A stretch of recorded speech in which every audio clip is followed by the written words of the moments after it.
Bismillah ar-Rahman ar-Rahim, salam alaikum wa rahmatullahi ta'ala barakatuh, que la paix soit avec vous. Aujourd'hui, ce soir, j'espère terminer Surat Al-Infitar, c'est la dernière salette, j'appelle ça comme ça. C'est un parmi énormément de sens que prend cette ayah.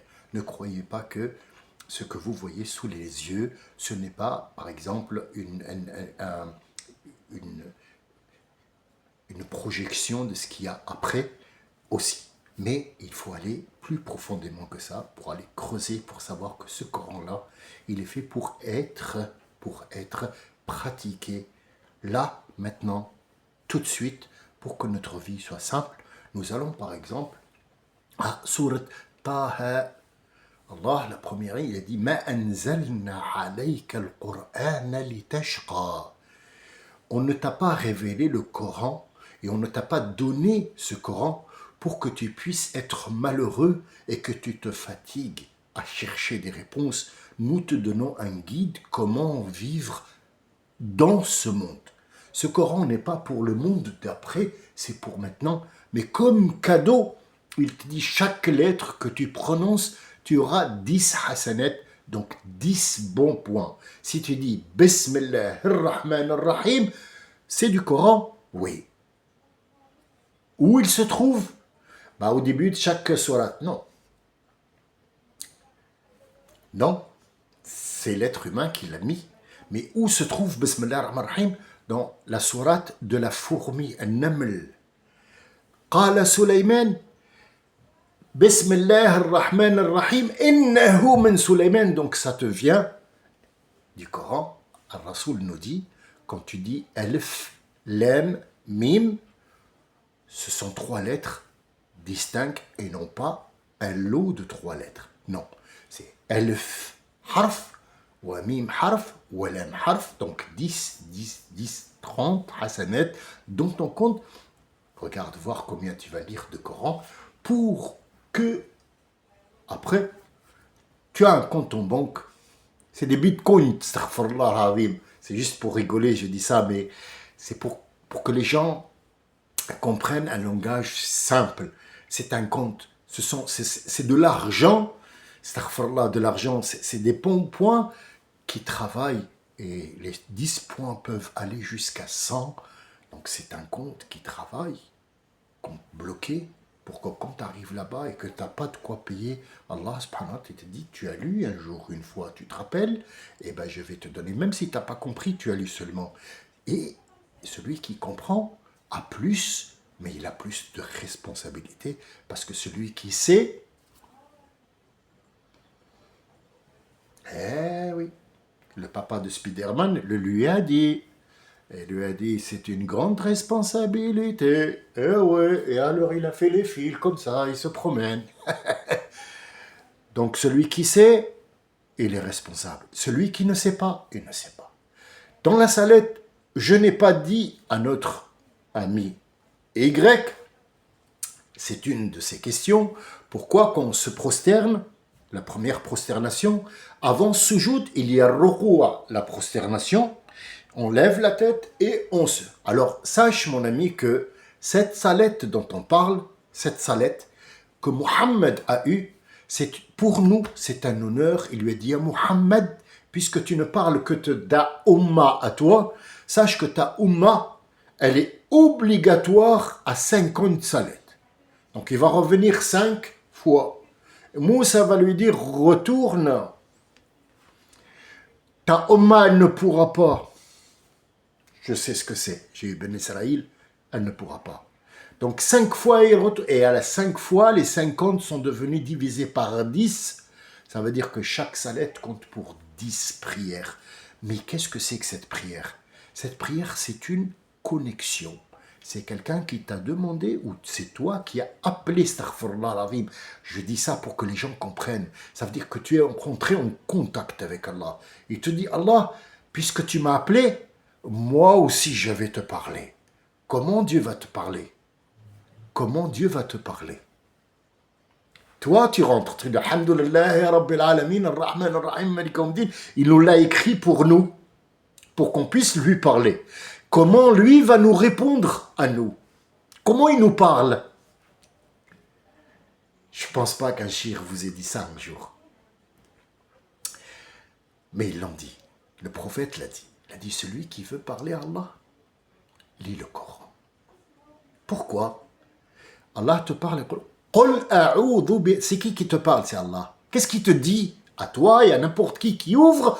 قل أعوذ برب الفلق من شر ما خلق من شر غاسق يسألونك عن قل. Attention, si tu fais ça, il te parle. Donc en fait, cette communication, quand tu rentres en communication, tu fais les gestes que notre prophète a fait pour nous empêcher de faire 50 salets. C'est un honneur pour nous. Donc tu rentres, Alhamdulillah Rabbil Alamin, c'est déjà du Coran. Donc tu parles à Dieu avec ce qu'il t'a donné, les paroles que tu dois lui dire. Et lui, il va te répondre. Il va te dire, dans la salette, après le Fatiha, waqra'u ma tayassara. Ce que vous voulez. Du Coran, tu choisis ce que tu veux, tu lis un petit peu. Ne fais pas trop, un petit peu, pour que je puisse te parler. Pour que tu aies l'impression que je te parle.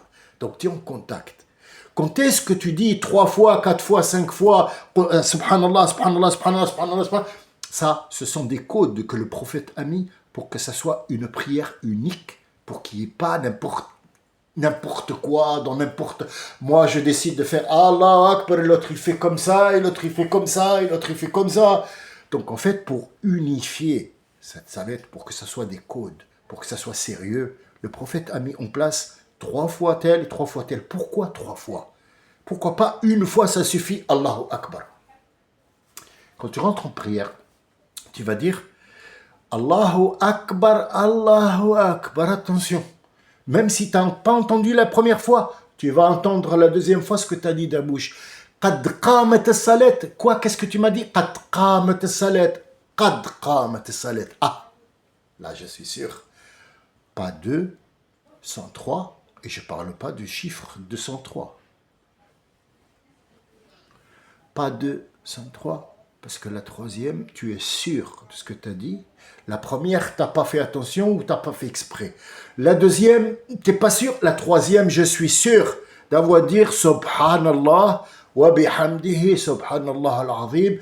Et ainsi de suite, jusqu'à ce que tu sortes de toi-même de la prière, tu décides de mettre fin, parce qu'Allah ne te rejettera jamais. Tant que tu lui parles, tant que tu es en prière avec lui, même si tu sors de la prière, tu dis Assalamu alaykum. Pourquoi on dit Assalamu alaykum là et là? Parce que tu n'es pas seul. Et c'est là qu'on rentre pour terminer la salette de Al-Infitar. Il dit Ma gharraka bi rabbika al-karim alladhi khalaqaka fasawwaka bal tukadhibuna bid-din. Vous n'êtes pas en train de prendre au sérieux ce din, ce dû. Vous êtes en train de démentir et vous êtes en train de vous dérober du dû que vous devez à Allah. Bal, attention, bal alaykum kiraman hafidhin. Bal, ça veut dire peu importe les excuses que tu vas trouver pour te dérober, vous avez sur vous. Pourquoi sur vous et non pas à côté de vous ou derrière vous? Sur vous, je vais vous expliquer quelque chose pour qu'on soit clair, tout le monde clair. Excusez-moi, ça me fait un petit peu mal, ça m'attire. Et oui, à 21 jours d'une opération, je suis déjà au boulot. Il faut savoir que c'est Ya Rabbi lak alhamdu shukr, je te dirai merci toute ma vie. Ça suffira même pas. Même pas. Pour le bonheur de regarder, pour le bonheur de penser, pour le bonheur de parler, pour de respirer, d'aimer, de vouloir vivre, de parler, de bouger. J'étais dans une opération, je suis sorti, je marche sur pied après 21 jours, j'étais dans une table où on m'a ouvert, je suis fermé, je suis travaillé. Est-ce que c'est un bonheur? Est-ce que tu as remercié? Est-ce que ton remercie et tes remerciements suffisent? C'est la question que Moussa a posée. Il dit, Rabbi, tu nous donnes tout. Qu'est-ce qu'on peut faire? Il lui dit, Ya Moussa, yakfi, suffit quand tu dis Alhamdulillah, louange à Dieu. Dieu a pris en considération que tu as reconnu la donation. C'est déjà payé. Pourquoi on dit Bismillah quand on mange? Ah, mais parce que Shaitan, il va pas manger. Mais Shaitan, il mange pas des pâtes. Crétin. Shaitan, il mange pas de pâtes. Mais pourquoi tu fermes pas ta gueule? Enfin, je parle pas de vous. Je parle pas de vous. Je parle des crétins qui disent Shaitan, il mange pas avec toi. Shaitan, il mange le molokhia. Le Shaitan, il mange du couscous. Qu'est-ce que tu me racontes? Le Shaitan, il mange pas avec toi. Qu'est-ce qu'il va manger, le Shaitan? Il mange pas des pâtes, le Shaitan. Il mange de l'énergie. Il faut arrêter de raconter des conneries. Tu dis Bismillah pour payer ton truc, ce que tu as dans la table, tu l'as payé. Tu as dit Bismillah, ça vient d'Allah Azzawajal. Personne ne me l'a donné sauf Allah et personne ne peut le toucher. Sauf moi parce qu'il est à moi. Il me l'a donné. Et j'ai dit, à son nom à lui, comme tu dis, au nom de la loi, je t'arrête. Au nom du président de la République, je te condamne à 20 ans. Moi, je dis, Bismillah, j'ai mangé ce qu'il m'a donné. Tu as déjà payé ton repas. Tu seras jamais questionné sur le repas que tu as mangé où tu as mis le nom d'Allah dessus. Shaitan va manger des pâtes.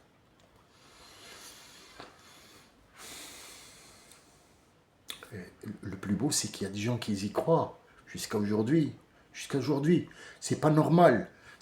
Croyez-moi, c'est pas normal. Je sais pas quoi faire. J'ai envie de passer à l'acte et d'étrangler toute personne qui m'emmerde.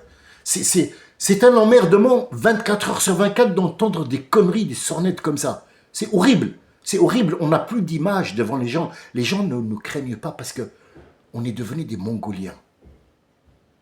Avec tout le respect que je dois à quelques-uns qui ne le sont pas, malheureusement, mais ils ne sont pas écoutés. Ils sont dans l'ombre, pour l'instant. Touchant du bois, comme dit l'autre. Bal alaykum kiraman hafidhin. Il n'a pas dit des anges, il a dit kiram.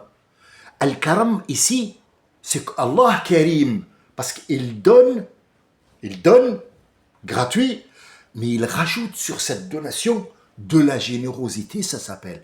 C'est un don plus que du don. Ça veut dire, je te donne 1 kilo de pommes gratuit, mais je te rajoute aussi, des bananes, donne-lui des bananes, donne-lui des... Écoute, ouvre le frigo, va, tu manges du truc, du fromage, donne-lui 100 €, peut-être qu'il ne mange pas les pommes, il achète. Ça s'appelle de la générosité. Quand tu vas chez les Nord-Africains, chez les Algériens, que vous êtes en train d'insulter, les Tunisiens, les Marocains, tu lui dis, il est beau ton pull. Il l'enlève, il te le donne.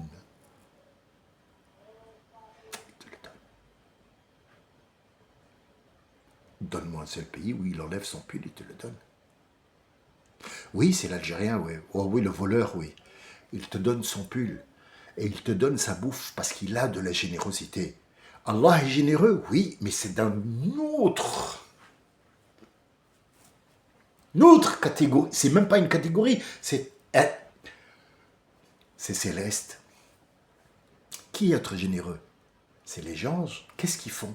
Chacun de nous a 2 anges qui lui collent à la peau depuis qu'il vit, jusqu'à ce qu'il meure. Ils passent de l'autre côté et ils passeront avec lui de l'autre côté. Ils n'iront nulle part qu'avec lui parce qu'ils tiennent le registre où ils ont enregistré pourquoi ils sont généreux, qu'est-ce qu'ils lui ont donné. Parce que s'il a fait du mal, et ils écrivent, il a fait du mal au moindre détail qu'il le voit. Qui t'a dit qu'il voit? C'est écrit Kiraman hafidhin ya'lamuna ma taf'alun. Ils savent très bien ce que vous faites, c'est au présent, pas ce que vous ferez. Et il ne peut pas dire ce que vous avez fait, puisque ce que vous avez fait, ils l'ont écrit. Tout écrit, comme l'enregistrement. Il n'y a rien que tu peux faire arrêt sur image où tu veux. Tout est enregistré.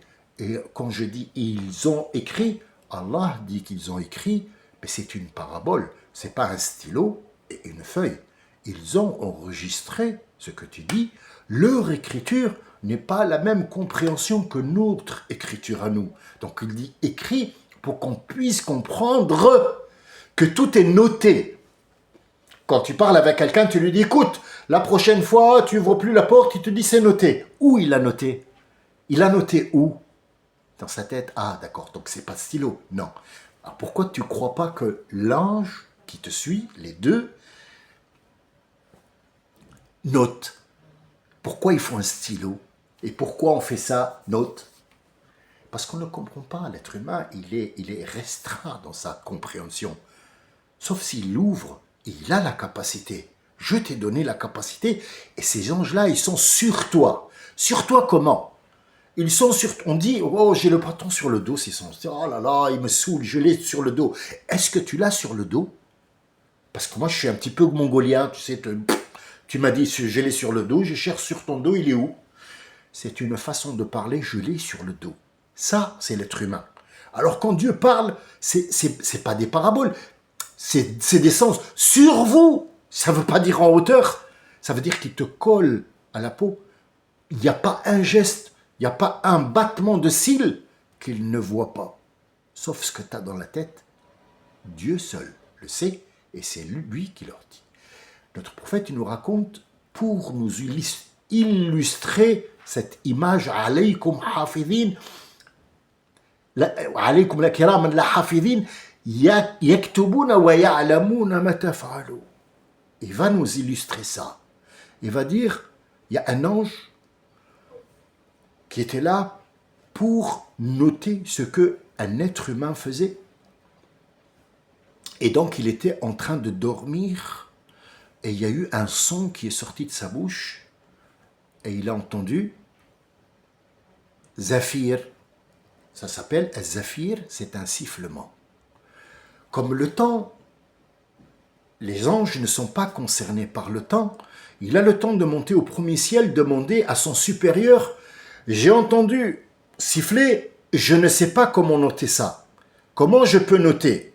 Alors le deuxième va monter, ainsi de suite, jusqu'à arriver à Jibril. Jibril va rentrer dans l'hémicycle où il ne peut pas aller plus loin. Il lui dit, Ya Rabbi, tel ange a dit que telle personne a sifflé, comment il va écrire ça? Allah lui dit, dis-lui qu'il écrit Zafir, wa ala Allahi tafsir.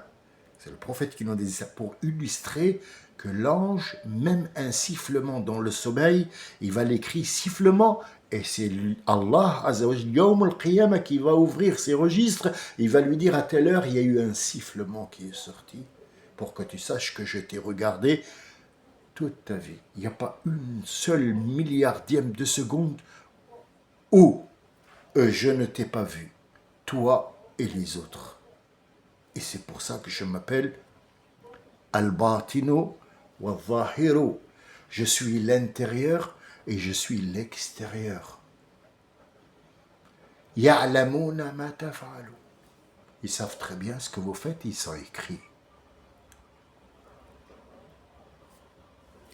Comment on se positionne?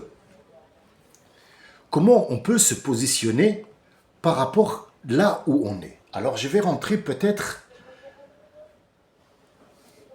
dans une explication un petit peu compliquée, et je voudrais bien terminer d'abord la sourate, l'Infitar, et après peut-être que j'expliquerai ça parce que c'est très important, ça pourrait énormément vous aider pour avoir une idée concrète.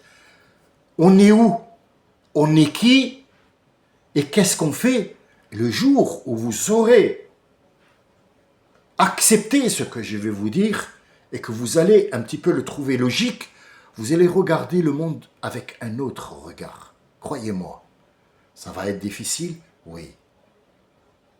Notre ami Y nous a posé une question, il a dit, ça fait 25 ans que j'ai fait la prière, peut-être qu'elle est fausse. Non, elle n'est pas fausse. Oui, je le prends sur le coup comme étant une responsabilité. Elle n'est pas fausse. Tu sais pourquoi? Parce que tu ne le savais pas.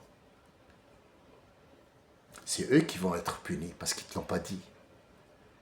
Mais tu as demandé à Dieu, il y a quelqu'un qui est venu, t'a dit, ah, mais ce qui s'est passé, t'inquiète pas, c'est complet. Pour toi, c'est bon. C'est pour ça qu'on t'envie, mon ami. On t'envie parce que tes prières, ils sont complètes. Moi, ils ne le sont pas. Il n'y en a pas une qui est complète. Il n'y en a pas une dans ma vie qui a été complète. Peut-être, j'ai atteint les 2 quarts, les 3 quarts. Mais il y a toujours un truc, il y a toujours un bruit, il y a toujours une responsabilité. Surtout quand il y a ma femme derrière ou mes enfants qui vont faire la prière et que je vais faire l'imam devant eux. Je suis toujours aux aguets. Qu'est-ce qui se passe pour ne pas louper parce que je suis devant Dieu avec... Toi, ils sont complètes. C'est une bonne nouvelle. Bien sûr, moi, si on me dit ça, c'est énorme. C'est énorme. Donc, il nous dit, après que les anges soient sur vous, ils vous collent dans la peau, ils savent très bien, et ils viendront avec le registre, il dit, Innal abrara la finaïm. Qui sont l'abrar? L'abrar, par exemple, c'est vous et moi, on essaye d'atteindre el-bir. El-bir, c'est se débarrasser de tout ce monde qui t'entoure, même avec ses richesses, pour atteindre une certaine hauteur. Ça s'appelle el-bir. Al-abrar, c'est le nom qu'on donne aux gens qui cherchent ce bir-là. Le bir, c'est le nom. Et le nom des sujets qui font ce verbe d'aller chercher al-bir, ce sont al-abrar. Masculin, pluriel. Masculin, c'est pas parce qu'on met les féminins de côté, mais c'est comme le français. Quand la phrase est au masculin, on peut inclure le féminin. C'est nouveau, on dit mesdames et messieurs, messieurs les députés, mesdames les députés, c'est nouveau ça, parce qu'il y a un truc à la con qui est rentré, les L, K, P, T, G, L, B, O, R, N, citizen, et ça y est, j'y suis énervé, j'y vais tout casser, ça y est. C'est une phrase qui englobe la totalité, mais le masculin l'emporte, c'est comme ça. Pourquoi ? Il y a une raison. Est-ce que c'est aujourd'hui le moment de dire pourquoi? Non, parce qu'on va passer sur un autre sujet et on va oublier le nôtre. Al-Abrar, c'est ceux qui cherchent l'élévation, la finaïm. Ils sont dans un bonheur total et complet. Pourquoi? Ils sont pauvres. Il y a des gens qui sont riches, machin. Qui t'a dit qu'ils sont riches? C'est quoi la richesse? Ça veut dire il a beaucoup de monnaie et de papier qu'il a fabriqué et où il a mis 20, 200, 300, 4000 et il les échange. C'est ça riche? Non, il est occupé à échanger. Mais toi tu es riche. Toi, tu es dans un bonheur parce que tu vas atteindre une élévation. Ça veut dire qu'à l'intérieur, tu n'as rien qui te gêne. C'est pas le corps. Ton esprit est libre. Ton esprit est fort. Ton esprit, il est tout le temps. Salette. Qu'est-ce que la salette? C'est la connexion avec Allah. Est-ce qu'il faut absolument qu'on fasse Allahu Akbar comme ça pour faire la salette? La salette, c'est la connexion. Asilu Fulan, ça veut dire je vais rendre visite à Fulan, je vais être en contact avec lui. C'est sila, asila, silat al-rahim. La famille, la maman, le papa, c'est sila. Il ne faut jamais couper ce lien d'où tu viens pour que tu n'oublies pas d'où tu viens. Parce que si tu oublies d'où tu viens, tu oublies qu'il y a un Dieu. Ça s'appelle silat al-rahim. Celui qui la coupe, Allah le coupe. C'est pas Allah qui va le couper, c'est lui qui s'est coupé de Dieu et de son père et de sa mère et de son frère et de sa sœur parce que il n'accepte pas d'être venu de quelque part. Wa inna al-fujjara la fi jahim. Al-fujjar, on l'a utilisé en premier dans la sourate. Idha al-biharu fujjirat. Fujjirat. Quelqu'un qui est rentré dans Al-Fujr, on dit quelqu'un, Fajara Fulan. Telle personne, Fajara. Qu'est-ce que c'est Fajara? Ça veut dire, allez, Fajara. Ça, c'est le moindre. Le plus grand, Fajara, ça veut dire, il va tout détruire. Quand tu l'as énervé, il va tout détruire. Ah oui. Et s'il ne détruit pas, c'est quelqu'un qui se maîtrise. C'est Fajara. Les hommes politiques sont tous des fujars. Parce qu'ils te tendent un piège et ils vont t'exploser. Tout va partir en miettes parce que fajara. Ça, c'est l'explication la plus simple, la plus proche pour que vous ayez le mot fajara. Qu'est-ce que c'est? Innal fujjar. Ceux qui font ça, la fille Jahim, ils sont en enfer sur terre. Ils vivent un enfer. Ils vivent un calvaire. Tous les jours, ils sont en train de mettre un plan pour faire exploser les autres, ou les affaires des autres, ou la famille des autres. Et ce jahim-là, où ils vivent, yaslawnaha, ce jahim-là qui est au féminin, ça veut dire l'enfer au féminin, en arabe il est au féminin. An-nar, elle est au féminin. Le feu, en français c'est en masculin. Ça n'a aucun rapport, c'est un langage qui a été comme ça. Mais en arabe, c'est au masculin. Yaslawnaha. Quoi? Fait allusion au féminin. Ça veut dire nar. Aussi, le jour où ils passeront de l'autre côté, yaslawnaha, ça veut dire elle sera aussi collée sur la peau. Yaslawnaha. Ils seront en contact direct avec elle. Salat, yaslawnaha, salla, yusalli, sala. Tous les mots, comme dans Rome, je vous l'ai dit l'autre fois, tous les chemins mènent à Rome, parce que Rome, à ce moment-là, gouvernait le monde. C'est pas parce que Rome existe partout. On n'a pas 50 Alger, il y a un Alger. Eh oui, tu comprends? Voilà. Donc, yaslawnaha yawm ad-din, ce jour, le jour où ils rentreront, où ils seront de l'autre côté, ils auront pour habitat, pour habit, pour quelque chose qui le colle, le feu. Est-ce que c'est le même feu qu'aujourd'hui là? Est-ce qu'il y a d'autres feux à part le feu qu'on connaît? Celui où... Oui. Il y a le feu froid, on appelle ça an-nar al-barida. C'est quoi le feu froid? Qu'est-ce que c'est ce truc-là? Avec l'azote, tu peux brûler au 5e degré, non, pas au 3e, au 5e. Il ne resterait rien de toi. Avec quoi? Avec l'azote. Mais c'est pas du feu. Je te laisse voir. Est-ce que Dieu t'a dit c'est un feu rouge? C'est un feu qu'on a allumé. Quelle est l'essence de ce feu? Yawm al-Qiyamah, il te l'a dit. وَقُودُهَا النَّاسُ وَالْحِجَارَةُ. Le feu de l'enfer, c'est pas le feu du film Constantine. Il y a, je sais pas quoi, le chitan là qui commande avec des cornes et c'est lui le chef de l'enfer. Je vais vous dire, moi, qui c'est le chef de l'enfer. Vous ne le savez pas? C'est une information que je vous donne entre parenthèses. L'ange qui a été créé comme l'ange Gabriel, qui a été nommé, le seul, unique, qui a été nommé pour l'enfer, pour régner dans l'enfer. Il va régner. Il fait peur aux Juifs. Et oui, ils le savent, ils le connaissent très bien. Il s'appelle Melek. C'est pour ça qu'ils sont en train de tuer parce qu'ils sont ignorants. Ils croient que Melek, ces Palestiniens et ces Arabes, ils viennent de Melek. Ils viennent pas de Melek. Melek, c'est l'ange qui va s'occuper de vous. Ils seront au nombre de 19. Pourquoi?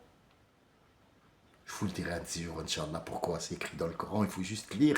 Pourquoi ils sont que 19 sur des milliards et des milliards de gens qui vont rentrer en enfer, dans cette prison, où il n'y a pas que le feu. Mais le feu, qu'est-ce qui alimente ce feu? C'est les gens eux-mêmes qui brûlent. Ils brûlent avec quoi? Ça peut être du feu blanc, rouge. Cette terreur, cet enfer dans lequel ils vivent, quand tu dis quelqu'un, il vit l'enfer ici, là, sur terre. Est-ce que c'est vraiment le feu? Il vit un calvaire. Il a plus de sous, la banque a saisi tout, il s'est retrouvé dans la rue, clochard, machin, il y a des rats qui lui sautent dessus. C'est un enfer ou c'est pas un enfer? Il y a des gens qui sont dans la pauvreté 24 heures sur 24, ils sont attaqués par les huissiers de justice, ils sont attaqués par des gens, il y a la guerre, Gaza, ils vivent un enfer. Est-ce qu'il y a eu du feu, à part les balles? C'est un enfer. Est-ce que l'enfer, c'est que du feu? Non, c'est pas que du feu. وَمَا هُمْ عَنْهَا بِغَائِبِينَ. Il y aura personne qui sera absent. Tous seront là. Tous seront là. Quand, ya Rabbi? Yaoum ad-din. Yaoum ad-din. Nous revenons au mot din là. Le mot din, le dû que tu dois donner, le jour du jugement dernier, il s'appelle Yaoum ad-din, le jour du dû. Viens. Dis donc, t'as payé ton dû, toi?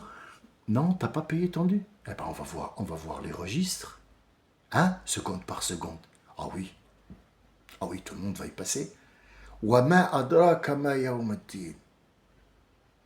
وَمَا أَدْرَاكَ مَا يَوْمَ الدِّينِ. Vous n'avez aucune idée de ce jour-là, le jour du dû. Tu vas rendre le dû que tu n'as pas payé.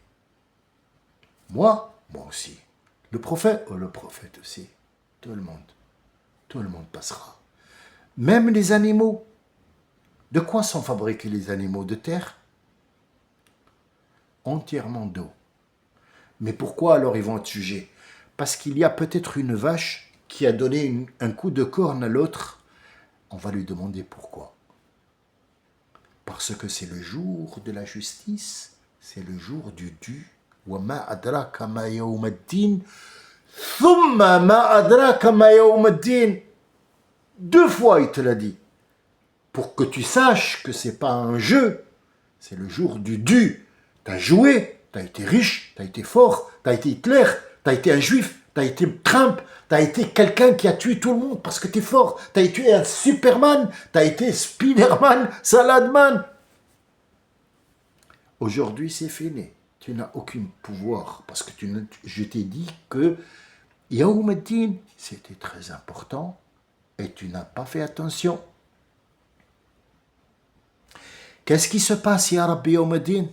Yaoum la tamliku nafs. Ce jour-là, aucun esprit, regardez, il ne parle pas de corps ici. Le corps ici est absent. Il n'y a pas de corps ici.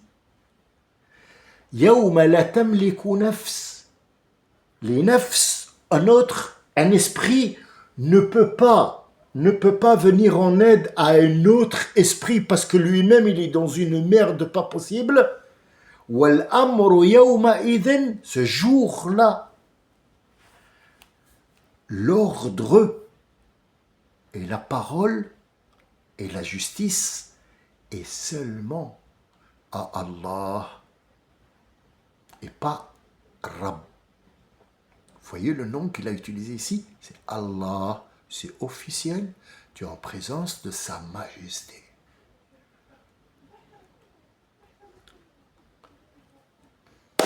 Allah. Pas le Karim. Pas l'Azim. Allah, ici. Ah, c'est plus Rabb. Ah non. Aujourd'hui, c'est le rendement de compte. Tendu. Les impôts. Je suis venu pour prendre les impôts que je t'ai donnés. C'est qui va les prendre? C'est sa majesté. Subhanahu wa ta'ala. J'espère que je vous ai rapporté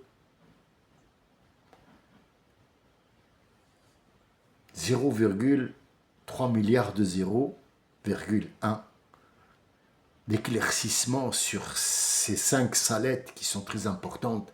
C'est toujours la remise en question, c'est toujours un bon pour un bien, pour un bien qui est plus bien que le bien. On se vide des charges, on se recharge avec une bonne onde, on vit, on comprend ce qui nous entoure, on ne se fait pas arnaquer, on sait très bien où on va, on sait très bien qu'il y a un jour où on va rendre des comptes, donc on prend notre précaution. C'est tout simple, mais c'est compliqué dans le sens où il faut prendre le temps de comprendre. Si on ne comprend pas et qu'on piétine. Je termine ces 5 petites secondes, si vous me le permettez, pour vous dire votre emplacement dans ce que vous appelez le monde. Alors Alors les gens ils disent que Allah il est dans le... Allah est dans le ciel. D'accord. Ben, s'il est dans le ciel, c'est qu'il a une forme. Écoute, toi tu me dis que dans notre système solaire, il y a Neptune, il y a, comment elle s'appelle l'autre, je ne sais pas, la gazeuse. Donc vous savez le système solaire, comment il se fonctionne. Bon, on va pas rentrer dans ce qu'on appelle l'atmosphère extérieure pour raconter des choses que les gens ne comprennent pas. Je ne doute pas que vous tous, vous compreniez ce qu'il y a. Donc, tu demanderas je ne sais pas, à n'importe qui, tu lui dis le système solaire, il te dit oui, il y a des astres qui tournent autour du Soleil. D'accord. Mais ces astres-là, quelle est leur grandeur? On n'y est jamais allé, on ne peut pas y aller. On ne peut pas. Il y a des astres, comme par exemple Neptune et, je ne sais pas comment il s'appelle l'autre, Jupiter, ce sont des gazeuses. Alors, il y a les terres qui sont de la Terre, des pierres, comme par exemple l'étoile de David, on appelle ça. Donc, c'est Zohra. Il y a la Terre et il y a Mars. La Lune n'est pas un astre, c'est un satellite. Et il y a... ceux-là, ce sont des terres solides. Après, on passe aux terres qui sont gazeuses, comme par exemple Neptune et ainsi de suite. Donc, enfin, je vous ai dit, c'est pas une leçon d'astronomie. Vous avez qu'à ouvrir Internet, chercher Google, il vous dira comment ça se passe. Mais les gazeuses, on ne peut pas mettre pied dessus. Pourquoi gazeuses? C'est nous qui avons dit ça. Et c'est quelqu'un qui s'appelle Ibrahim alayhi salam qui nous a dit ce que c'était que ces astres. Quand on verra l'histoire des prophètes, nous verrons que notre prophète Ibrahim, le père de tous les prophètes, nous a raconté ça et c'est écrit dans le Coran. Mais on ne l'a pas vu. Parce qu'ils ne veulent pas que vous voyez ça. Parce qu'ils veulent que vous croyez qu'ils sont allés sur la Lune. Tu ne peux même pas aller sur la Lune. Tu ne peux même pas traverser. Tu ne peux même pas. Même pas. Et je te le dirai où c'est écrit. Tu vas voir, c'est écrit noir sur blanc, devant toi, mais tu ne l'as jamais vu parce qu'ils ne veulent pas que tu vois ça. Tu es allé faire quoi sur la Lune? Faire caca sur la Lune? Pourquoi tu es allé sur la Lune? Dis-moi, qu'est-ce qui se passe là-bas? Il n'y a pas d'attraction. Comment tu as atterri sur un truc où il n'y a pas d'attraction? On est sur Terre.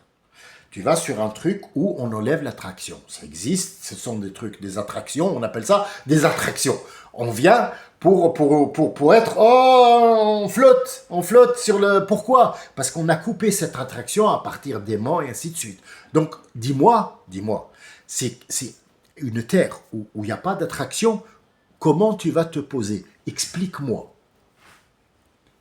Sachant que devant la Lune, t'es un grain de sable avec ton truc à la con, ta fusée à la con, de merde, t'es même pas un grain de sable. Comment tu vas te poser? Explique-moi. Et quelle est la force qui va faire que tu pousses ce petit grain de sable ou dedans pour traverser cette attraction de la Terre qui tourne, de la Terre, de la Lune, machin. Dis-moi. C'est quoi ton histoire là? Tu t'es posé où? T'es sûr que c'est la Lune ou t'as mis la main sur à côté? T'as trouvé quelque chose qui était un peu... Non? Tu veux que je devienne vulgaire? Qu'est-ce que tu cherches à... Qu'est-ce que tu veux?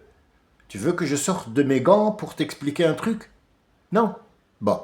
Alors on va terminer sur Neptune. Ce Neptune-là, c'est une planète gazeuse. Combien il faut pour y aller? Les gens ont estimé. Les gens, l'être humain, a estimé quelque chose qu'il n'a pas calculé.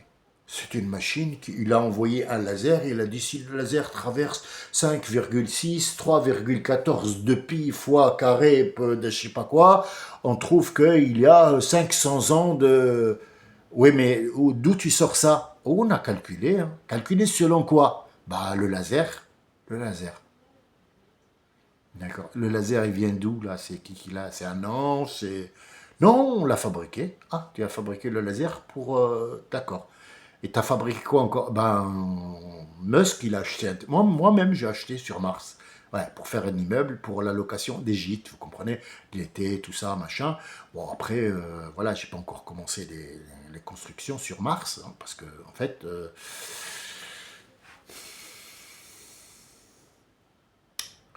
qu'est-ce que vous voulez que je vous dise? Qu'est-ce que vous voulez que je vous dise? On rentre dans cette discussion à la con, parce que c'est ce qu'on entend à la télé. Celui qui trouve que je raconte n'importe quoi, donne l'oreille et écoute ce qu'il raconte à la télé. Tu verras que ce que je raconte moi, en connerie, c'est plus sensé que ce qu'il raconte lui. Mais toi, t'es où ton emplacement dans la vie? Tu es où? Dans quel monde?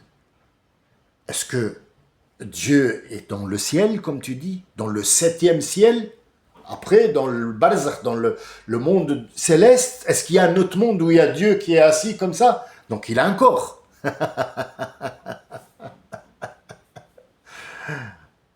Il n'y a pas d'endroit. L'endroit a été fabriqué pour toi, pour que tu saches que tu existes. Vous savez qu'on est dans une illusion? Oui. Ah, c'est une vérité, on vit, je suis en train de vous parler, il y a tout ça, il y a l'ordinateur, il y a la télé, je suis en train de vous parler, j'existe même pas là, au moment où je vous parle, je suis même pas assis là. Je sais pas où je vais aller là après. je vais envoyer ça et je sais pas, peut-être que je serai dans la cuisine, dans le jardin, en bas, dans le travail, je sais pas. Peut-être que je prends l'avion, je vais à New York, on sait pas. Mais je serai pas là. Est-ce que c'est une vérité? Oui. Quand tu évoques ton père, par exemple, on peut parler de Mime. Je m'adresse à toi, Mime. D'abord, je t'envoie tous les baisers du monde d'un fils à sa maman. Dis-moi, je vais faire deux choses avec toi. Comme je le fais, tout le monde est concerné, mais moi je m'adresse à Mime. D'accord? Est-ce que tu te rappelles de ton père, Allah yarhamou? Quand tu étais jeune, c'est lui qui t'a marié? Tu te rappelles de ton jour de mariage? Elle se rappelle. Et je pense que peut-être qu'elle a une petite larmichette ou alors elle est émue que je lui parle de son père. Il est où ton père? Il est dans ta pensée. D'accord. Les os, ils sont toujours dans la tombe? Ou est-ce que tu n'as pas ouvert la tombe et tu ne sais pas? Moi, je pense que peut-être, je ne sais pas, parce que nous, on a une habitude qu'on ouvre la tombe après 10 ans, 20 ans, on peut mettre la maman, si jamais, par exemple, ou le fils, ou quelqu'un, mais je pense que aussi il y a des gens qui n'ont jamais ouvert la tombe de leur père ou de leur maman. Est-ce que les os, ils sont là? On parle des os. Mais quand je te parle de ton père, je te parle de ton père vivant. Donc, je t'ai donné la possibilité de voyager dans le temps. En une seconde, tu es retourné le jour de ton mariage. Tu l'as encore une fois vécu. Tu l'as vécu ou tu l'as pas vécu là maintenant? Si, tu l'as vécu. Donc, il est où ton père? Il est dans ton imaginaire? Non, il est dans ta mémoire. Est-ce que ta mémoire est un endroit? Non, ce n'est pas un endroit. Nous sommes dans le savoir de Dieu. Nous sommes dans le savoir de Dieu. Nous ne sommes pas dans un endroit qui est stable, qui est là. Même après la mort, quand on passe de l'autre côté, on est toujours dans le savoir de Dieu. Donc Dieu n'a pas de forme. C'est quelque chose qu'on ne peut pas imaginer. Mais le jour où on ira dans son paradis, c'est-à-dire la récompense, il nous montrera une facette de son visage il nous dira, je vous ai donné le paradis, ça vous suffit? On dit, ah Rabbi, on est dans le paradis. Plus que ça, j'ai plus que ça. Je vais vous montrer un de mes visages et il va montrer une beauté. Notre prophète nous raconte, l'être humain ne peut pas imaginer. Nous avons juste la promesse et je vous donne la promesse de vous retrouver, Inch'Allah, si le faisceau ne me prend pas, de vous parler de tous les prophètes, à commencer du premier prophète qui s'appelle Idriss, et non pas Adam. Mais si vous voulez qu'on parle de la création, j'attends vos commentaires. Dites-moi où je peux commencer, où vous voulez que je commence, et je vous donne ce que je sais et ce que j'ai avec une logique. Je vous remercie de votre écoute. J'espère vous avoir apporté des réponses, quelque chose qui vous servira. J'ai peur de ne pas avoir donné quelque chose qui me réconforte quelque part, mais je suis assez satisfait qu'il y a des gens qui sont ouverts d'esprit comme vous. Je vous remercie pour votre écoute, votre suivi. Inch'Allah, à la prochaine. Salam alaikum wa rahmatullah. Et je m'excuse pour le temps que je vous ai pris. Salam alaikum.